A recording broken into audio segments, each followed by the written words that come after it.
Welcome back to the deep dive series and Think a Better Thought. Today, we're going to dive deep into chapter 3. Chapter 3, it's one of my favorite chapters.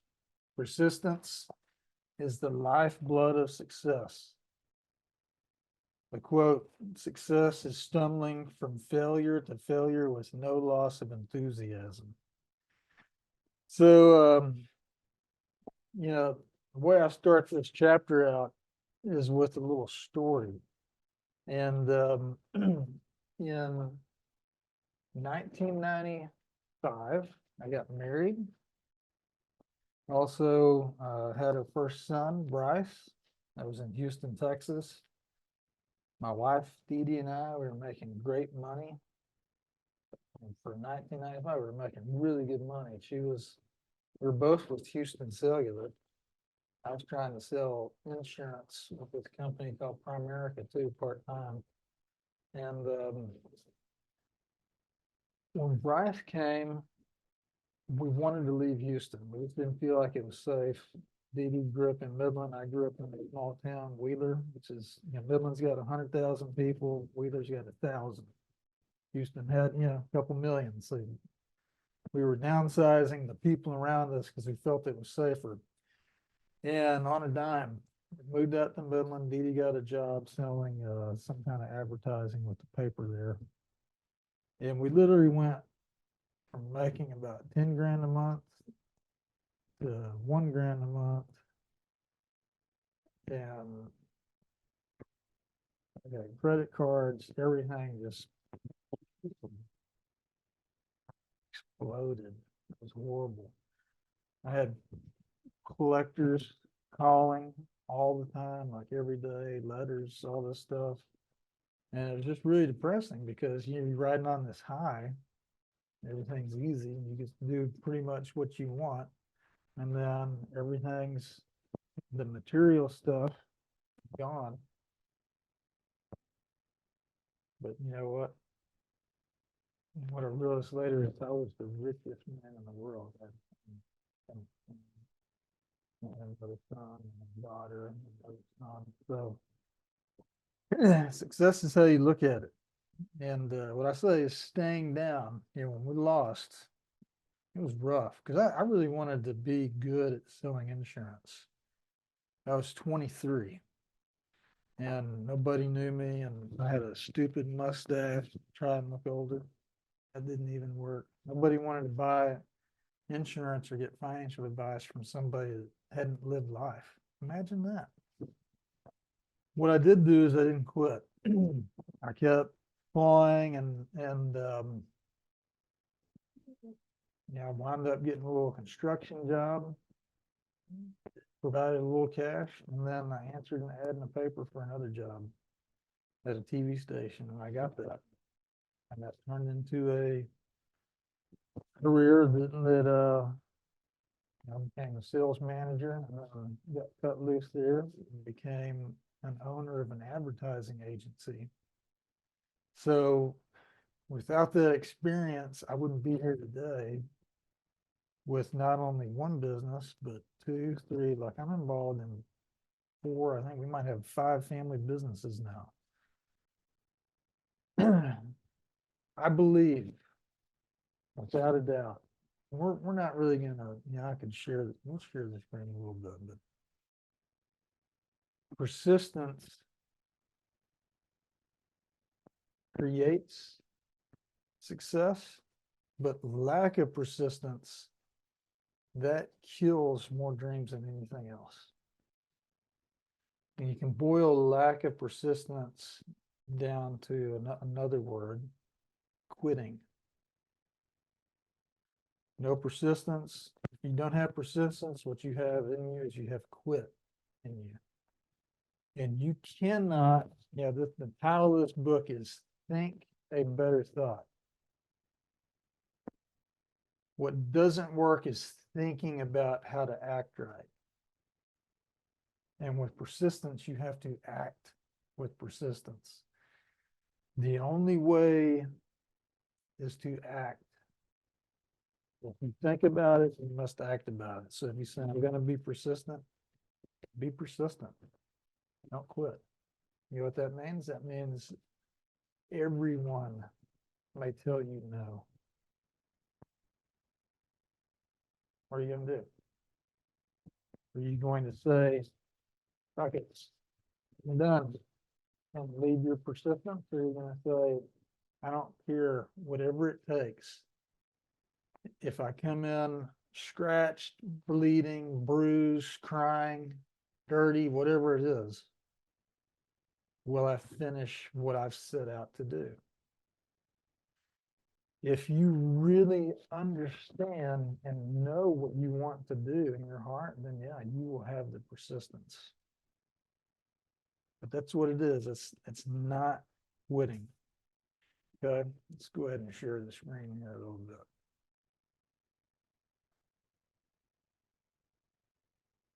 All right, so I want to get over here and we'll talk a little story. Yeah, a lot of y'all may have heard about a book called Think and Grow Rich, and this guy Napoleon Hill here, he wrote it.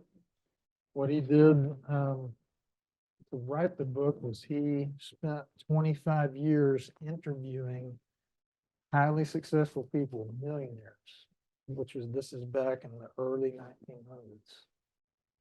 The one ingredient that they all had in common was persistence.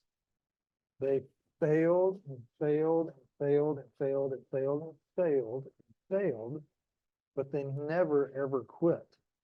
What they did not fail at was persistence. They pushed forward.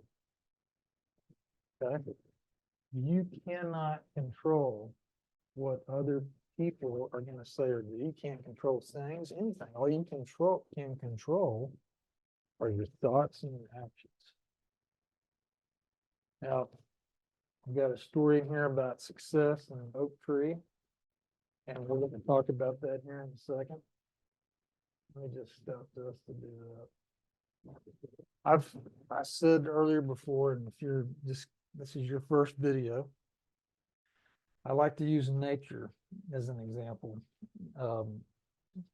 for you to look at, to give you an example of how to operate. We're very accustomed to pulling out our phone, opening an Amazon app, or even saying it, scanning it, whatever, touching our phone a couple of times, and then it shows up at our door the same day. We've gotten real accustomed to that, but nature doesn't work that way. Okay, so let's look at the oak tree, for example. Okay, did you know that an oak, now fully grown oak, lots of acorns on the ground, right? A fully grown oak does not produce an acorn until it's 50 years old. It takes that long for that oak tree to produce an acorn. Now, for the next 700 to 1,000 years, the same oak tree will produce over 10 million acorns. So 1 acorn turns into 10 million, 50 years to start, but it lives for 1,000. Where's the perspective?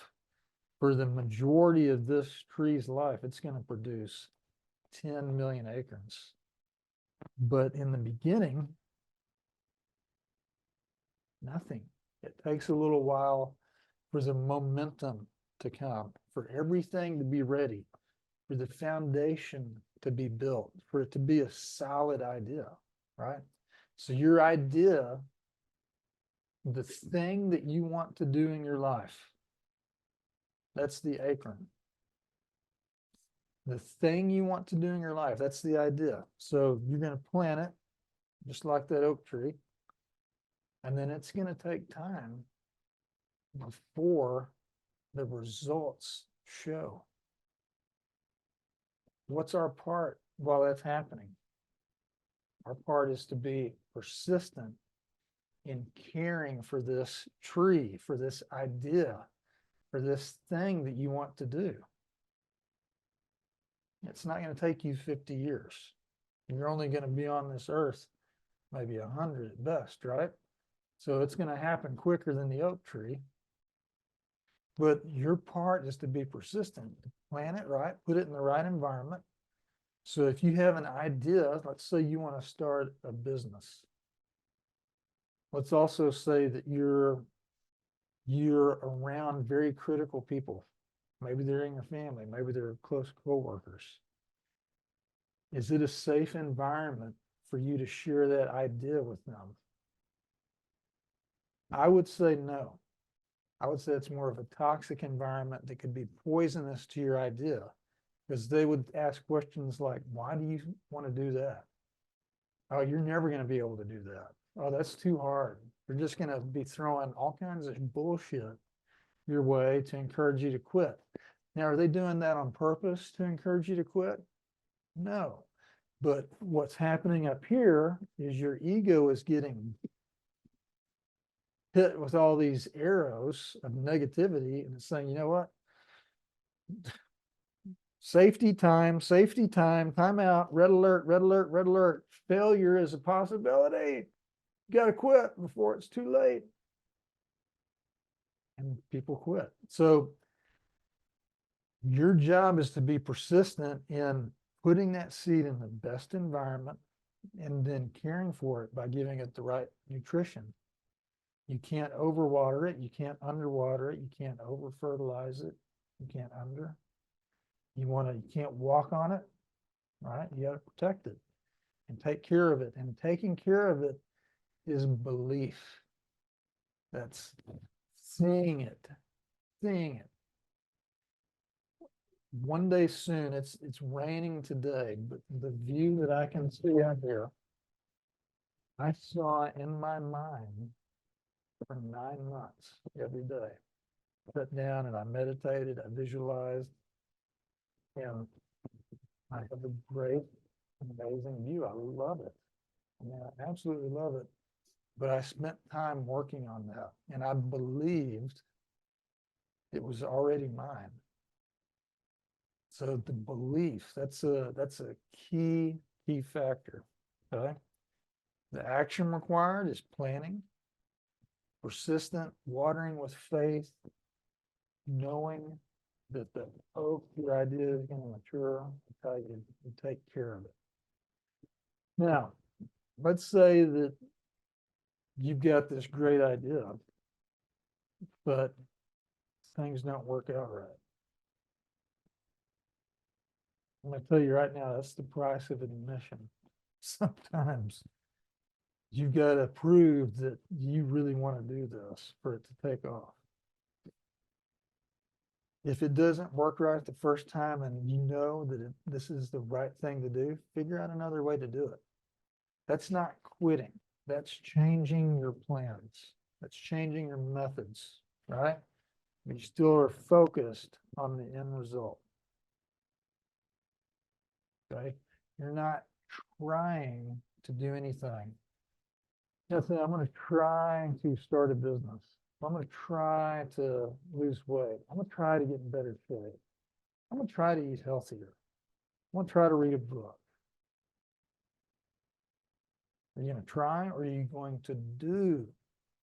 Right? The great Yoda, right? He said, there is no try. There is only do. We're going to jump back up to the training exercise here. So I'm learning how to do multiple monitors with the, hold on, I'm doing it wrong. Screen sharing, sorry, it's bad. We'll get there. Let's get over to the training exercise. All right, so as far as chapter summary goes, taking control of your thinking, right? As we demonstrated in video 1, that's pretty easy. You can see where you're on and off control, but staying in control, that's really where the real work is, in monitoring your thoughts, right? So this idea that we're planning, if you're monitoring it and you start thinking negatively, well, that's a weed that's coming up in your garden. You need to weed that out. You want to nourish yourself every day by being present and monitoring your thoughts. Train yourself daily with these exercises and be persistent. All right, here's the easy training exercise today. We're going to eliminate this word from your vocabulary. Try. Okay? Try. I want you to monitor your thoughts today. And as you go out through the day, right? If you catch yourself, or maybe you hear somebody saying they're going to try to do something. So, hey, you going to try it, or you actually want to do it? See how often that pops up. Okay, so the word try. Now, let's do our favorite thing here. Let's go a little deeper. When you hear the word mastery, what do you think of? The top of the top people, right? Master in their field, Tom Brady, master quarterback, maybe, right? Who else is a good master example we could use without pissing somebody off? I don't know, everybody seems to get a little offended. Eddie Van Halen, master of the guitar. Okay, but how do you become a master? Bruce Lee, he was a master of karate, right? Do you think Bruce Lee tried to do 10,000 different karate moves? You think Eddie Van Halen picked up that guitar and tried 10,000 different guitar chords and licks? Seriously doubt it. The way you master something is you repeat.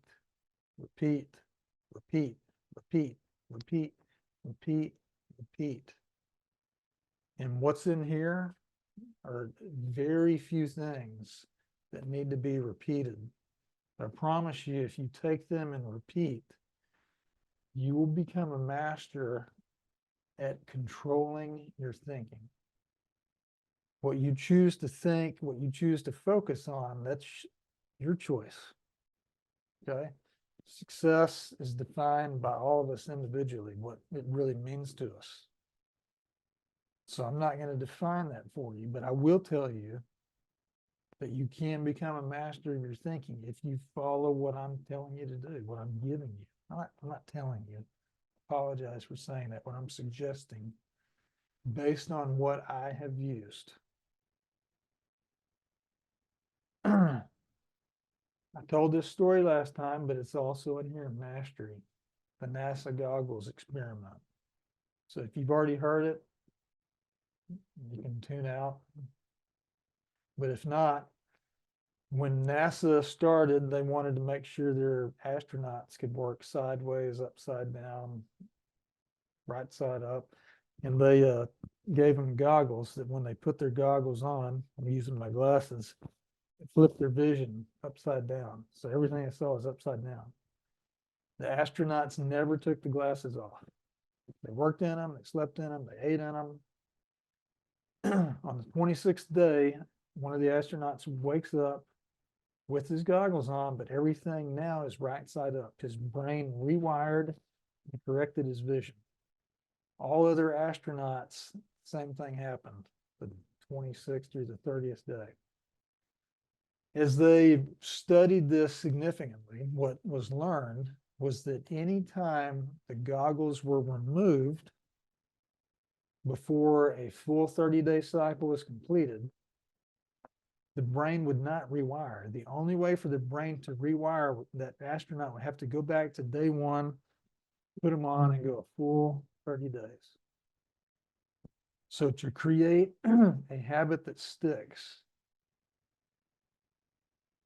you cannot quit. You have to be persistent. You have to be persistent. There is no exception. The only thing that you cannot quit on is persistence. How does that sound, huh? Don't quit, no matter what. Don't quit. Never give up on yourself, ever. All right, thank you for joining me today. I hope this was valuable for you. Next video we have, what are we gonna have next? We're gonna have chapter 4. Ooh, I think we're gonna be talking about this little fella named, I don't know, he's up in here, he lives up in here. Little guy up in here, that's what we're gonna talk about next.